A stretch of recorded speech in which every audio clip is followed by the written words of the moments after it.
rebooting the device, corrupted files can be deleted and system errors can be fixed. Make sure date and time is set properly in order to get latest updates from Google. VPN servers. You need to turn off any VPN you are using, or uninstall any VPN app you have it.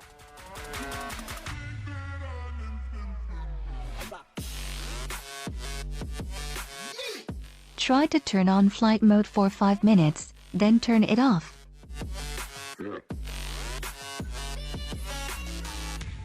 In some cases, Google account may cause the problem, so try to remove your Google account.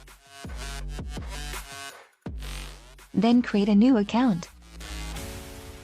Clearing Google Play cache and data. Open Settings, then go to Applications. Find Google Play and click on it, then on Storage, and here you can clear cache and data. Make sure to check for any software update available by going to About Phone in Settings. This helps to solve problems for both apps and system. Thank you for watching.